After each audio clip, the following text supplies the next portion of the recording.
안녕하세요. 뉴스반장입니다. 27일 밤 방송된 MBC 탐사기획 스트레이트. 최상병 수사 누가 뒤집었나? 외압과 항명편을 보셨습니까? 방송을 보는 내내 충격과 놀라움의 연속이었는데요. 20시간 사이에 대체 무슨 일이 있었던 겁니까? 장관이 정말 혼자 결정한 건지 아니면 그 사이에 누군가의 압력이나 지시가 있었던 건지 그 점이 바로 이 사건의 핵심입니다.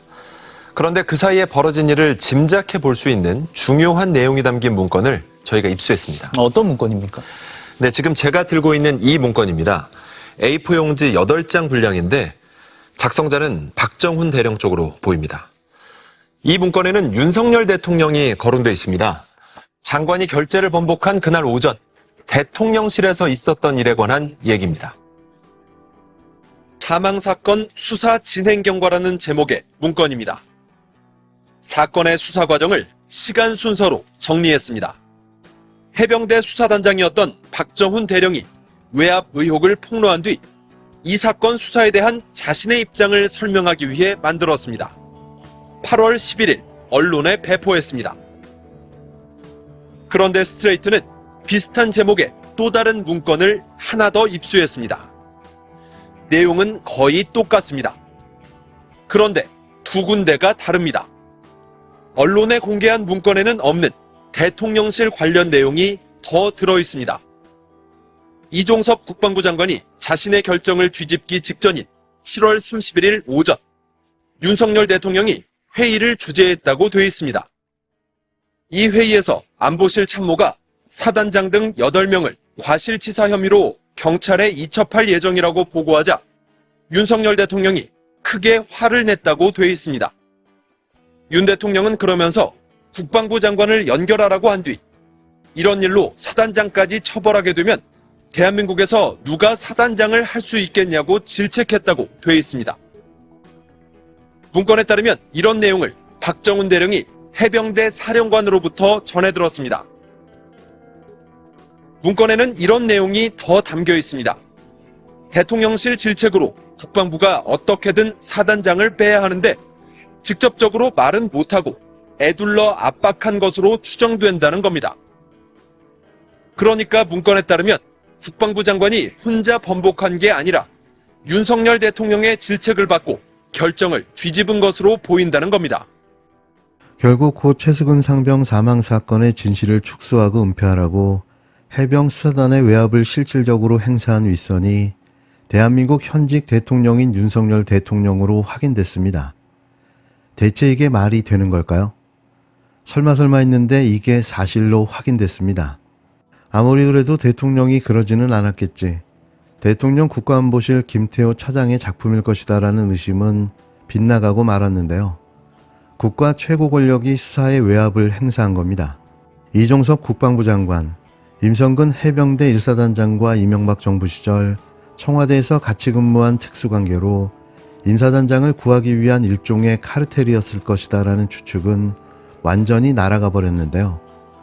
대놓고 불법도 마다하지 않는 대통령. 이자가 과연 과거 법과 정의를 수호한다는 검찰청장 출신이 맞는 걸까요? 자신이 왕이라도 되는 듯 국민이 선출한 권력을 자신이 멋대로 휘두르는 자가 이 나라의 대통령이었습니다. 어제 MBC 스트레이트를 통해 공개된 문건은 충격 그 자체였는데요. 대통령이 경로하며 이런 일로 사단장까지 처벌하게 되면 대한민국에서 누가 사단장을 할 수 있겠냐라고 질책했다라고 적시되어 있었습니다. 대통령이 사단장 처벌에 대해 질책을 했으니 지시 내린 윗선이 윤석열 대통령이 맞는 거죠. 국방보좌관이 질책을 받고 국방장관에게 연결해서 난리를 쳤고 다시 국가안보실이 나서 수사 결과를 뒤집으라고 압력을 행사한 건데요. 그 이후에는 일사천리로 수사 책임자가 항명을 저지른 국가 수괴가 되어버리고 만 거죠. 매일매일이 경이로움의 연속입니다. 과연 이자는 대한민국을 국가라고 생각은 하고 있는 걸까요? 임기가 끝나면 어디 망명이라도 갈 생각인 듯 싶은데요. 무법무지 무책임, 끝없이 펼쳐지는 무식의 항연, 탄핵만이 답입니다. 국회에서 결사는 보통 큰 관심 없이 형식적으로 지나가는 경우가 많습니다만은 올해의 결산은 사실상 윤석열 정부가 실제로 세우고 또 집행한 예산에 대한 첫 결산으로서의 의미가 있기 때문에 의미가 있고 또 그 결산을 얼마나 촘촘히 잘 하는가가 새롭게 이번에 예산을 심의하는 데 있어서도 기초가 될 것이라고 보여서 특별히 오늘은 한번 설명을 드릴 필요가 있다 싶어서 오늘 자리를 만들었습니다. 2022년도 회계연도 결산 국회 심사를 통해서 총체적으로 윤석열 정부의 무능, 부패, 무책임, 복지부동을 확인할 수가 있었습니다. 국민의 불안과 고통이 커져가고 있는 그러한 상황의 또 하나의 원인이다 이렇게 판단이 됩니다. 무엇보다도 2023년 잼버리에 대한 부실한 준비, 또 서울 양평 고속도로의 번복 그리고 또 졸속으로 추진된 대통령 집무실과 관저 및 비서실 이전 등에서 드러난 정부의 무능함, 또 남 탓과 일선 공무원 탓으로 돌리는 무책임, 정부의 복지부동 등등이 드러났습니다. 정부가 작년에 추계한 올해 국세 수입이 수십조 원에 달하는 세수 결손을 초래해서 재정 운영에서도 정부의 무능함이 확인되었습니다. 그렇다고 이것을 근본적으로 해결하려는 정부의 책임 있는 자세도 보이지 않고 있습니다. 민주당은 이번 회계연도 결산 심사에서 정부의 실정을 지적하면서 윤석열 정부의 경종을 울리고자 합니다. 저희는 결산에서 5대 분야 168개 쟁점 사항을 일단 정리하였고 상임위와 예결위 결산 심사를 통해서 이 쟁점 사업들에 대해서 집중적으로 지적을 하려고 합니다.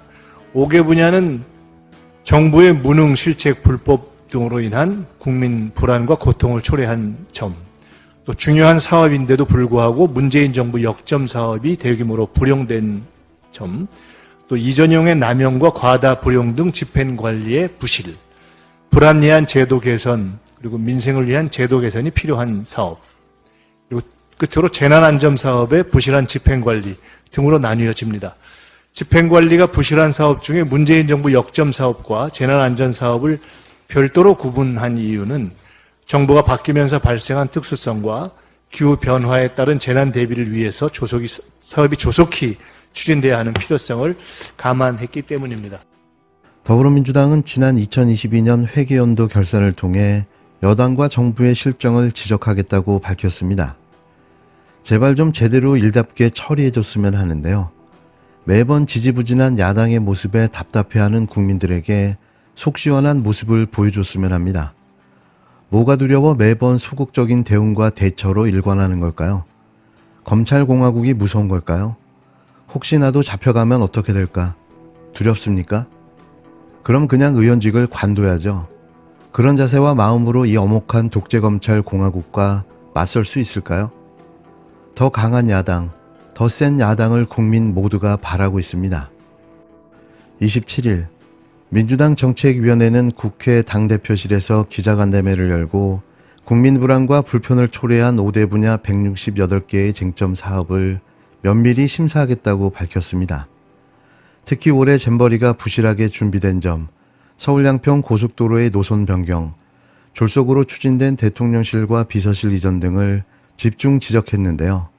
이날 민주당이 밝힌 5개 분야는 정부의 무능, 실책, 불법 등으로 국민 불안 고통 초래, 문재인 정부 중요 역점 사업의 대규모 불용, 이전 남용 과다 불용 등 집행관리 부실, 불합리한 제도 개선, 민생을 위한 제도 개선 필요 사업, 재난안전 사업의 부실한 집행 관리입니다.